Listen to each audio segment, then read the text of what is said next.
මේකට ආවා. ඉතින් වෙනසක් තේරෙනවා ඇති. මේකප් කරලා එතකොට ලස්සනම කැඳලා නැවිලා ඉන්නේ. ඔයාලට තේරෙනවා ඇති වෙනස. ඉතින් මේ 2026 ජූලි මාසයේ වෙනස ඒක විතරක් නෙමෙයි නේද? ලස්සනම කැඳලා තමයි. ඒ වුණාට ඔයගොල්ලෝ නොටිස් කරන්නේ නැති මගේ වම් අත නෑ කියලා. ඒක දිග කතාවක්. කාලයකට කලින් මම සර්ජරි එක කරලා ඔක්කොම කරලා ඉවර වුණාට පස්සේ වීඩියෝස් කිහිපයක් දැම්මා. ඊට පස්සේ මම ආයි නිහඬ වුණා.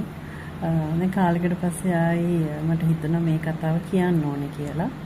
ඉතින් මගේ අත ඇම්පියුටේට් කරන්න වුණා කැන්සර් එකක් හින්දා.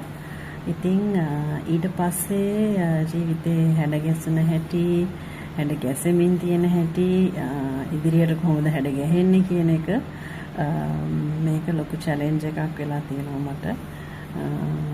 ඉතින් ඒ හැම දෙයක්ම හැම මොහොතකම අලුත් අත්දැකීමක්. මොකද මම අත් දෙකයි කකුල් දෙකයි තිබිලා, ඒ කියන්නේ ඉපදෙනකොට තිබිලා ඒකෙන් වැඩ අරගෙන ඒකෙන් ජීවත් වෙලා ඊට පස්සේ දැන් ඒක නැතුව ජීවිතේ හැල ගහගන්නේ කොහොමද කියන එක ඒක අලුත්ම අත්දැකීමක්, අධ්‍යාපනයක්. ඉතින් අපි ඒ ගැන